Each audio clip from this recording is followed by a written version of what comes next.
왕이 사람을 보내어 시므이를 불러서 이르되, 너는 예루살렘에서 너를 위하여 집을 짓고 거기서 살고 어디든지 나가지 말라. 너는 분명히 알라. 내가 나가서 기드론 시내를 건너는 날에는 반드시 죽임을 당하리니 내 피가 내 머리로 돌아가리라. 시므이가 왕께 대답하되, 이 말씀이 좋사오니 내 주 왕의 말씀대로 종이 그리하겠나이다.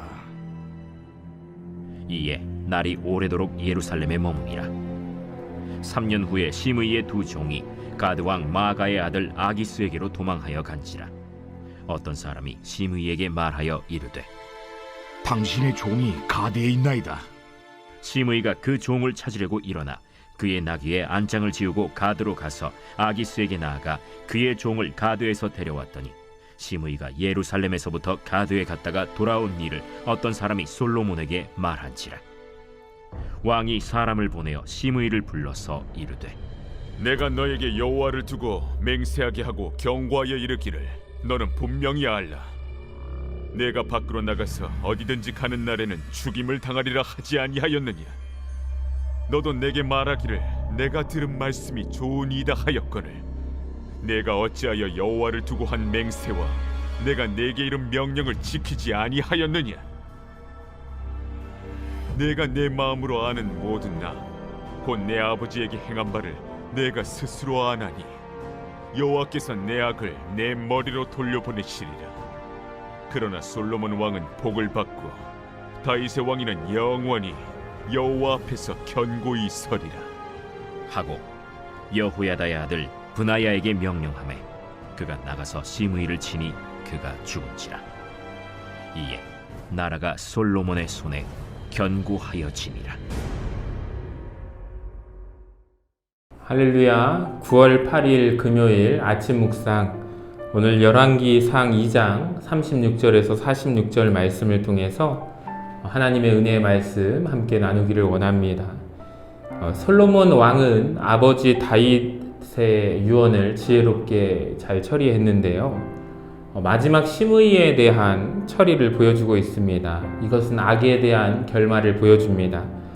솔로몬 왕이 시므이를 불러서 명령을 내립니다. 그것은 예루살렘을 벗어나지 말라라는 명령인데요, 여러분, 이 명령에는 살 길이 있습니다. 예루살렘에 거하면 안전하게 됩니다. 거주 제한 명령을 내리죠. 이것이 바로 시므이의 안전을 지켜주는 울타리의 역할을 합니다. 자, 그런데 그것을 만약에 어길 경우 울타리를 벗어나게 되면 반드시 죽으리라 라고 명령을 했습니다. 그러니까 살 수도 있고 죽을 수도 있습니다. 선택은 시므이의 몫입니다. 그는 예루살렘이라고 하는 울타리에 갇힌 것 같아 보입니다. 근데 이것은 자기의 생명을 보호하는 울타리입니다. 긍휼과 자비입니다. 여러분, 우리에게도 이와 같은 울타리가 있습니다. 때로는 너무 답답하게 느껴진다 할지라도 우리를 지키고 보호하는 생명의 울타리입니다. 시므이가 이런 솔로몬 왕의 명령에 동의하고 받아들이게 됩니다. 자, 그런데 3년 후의 결과는 어떻게 될까요? 39절에 보니까 시므이가 그 울타리를 3년 만에 벗어나 죽고 맙니다. 왜 이런 일이 생겨났을까요? 시므이에게 어느 날 두 종이 도망을 가게 됩니다. 가드라는 지역으로 도망을 갔어요. 이 종들이 시므이가 예루살렘을 벗어날 수 없다는 이 사실을 잘 알고 있었습니다. 그래서 두 종이 가드로 도망간 것입니다. 시므이가 고민을 하다가 이 종을 잡기 위해서 가드로 찾아갑니다. 그러니까 이 두 종을 잃지 않겠다, 손해를 보지 않겠다라는 이 강렬한 생각이 자기의 생명을 담보하는 어리석음을 저지르게 되었습니다. 드디어 종을 찾았습니다. 종을 잃지 않게 되었고 손해를 보지 않았습니다. 근데 이것은 그의 생명을 잃어버리는 심각한 범죄였습니다. 딱 한 번이었습니다. 딱 한 번만, 이번 한 번만. 여러분, 사탄의 유혹이 이와 같습니다. 그 한 번으로 인해서 내가 무너질 수 있고 죽을 수도 있습니다. 그러니까 예루살렘을 벗어날 수밖에 없는 피치 못할 이유가 있다라고 생각을 했겠죠. 이런저런 핑계를 대면서 시므이는 두 종을 찾기 위해서 그 울타리를 넘어갔을 것입니다. 시므이가 예루살렘을 벗어난 것을 이 소문을 듣게 되어서 이 솔로몬 왕은 그를 신문합니다. 왕의 자세를 보면요, 솔로몬은 어떤 이유로 경계를 벗어났는가 질문하지 않습니다. 왜 그랬는가 따지지도 않습니다. 경계를 벗어난 그 범죄 자체를 문제 삼습니다. 먼저 독한 말로 다윗을 저주했던 과거의 죄를 떠올립니다. 울타리를 넘었더니 덮었던 죄가 살아납니다. 45절 말씀은 참 재미있는 선언인데요. 그러나 솔로몬 왕은 복을 받고 다윗의 왕위는 영원히 여호와 앞에서 견고히 서리라. 여러분, 이것은 무엇을 의미할까요? 시므이가 악한 말로 다윗을 조롱하고 저주했습니다. 자, 그런데 아무리 저주해도 의로운 사람은 결코 망하지 않고 든든히 서지만 까닭없이 저주한 시므이는 이렇게 무너진다라는 선언이기도 합니다. 공연히 쓸데없는 말로 자기가 망하게 한 것을 선언합니다.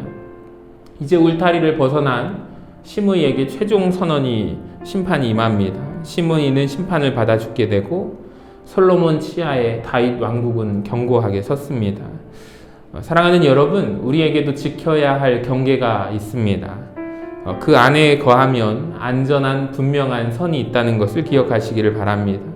그러니까 사람의 살아가면서 하나님의 말씀이 아닐지라도 지켜야 할 분명한 선이 있습니다. 종을 잃지 않으려다가 생명을 잃어버린 시므이, 여러분, 이 사건이 우리에게 말씀하는 시사하는 바가 있습니다.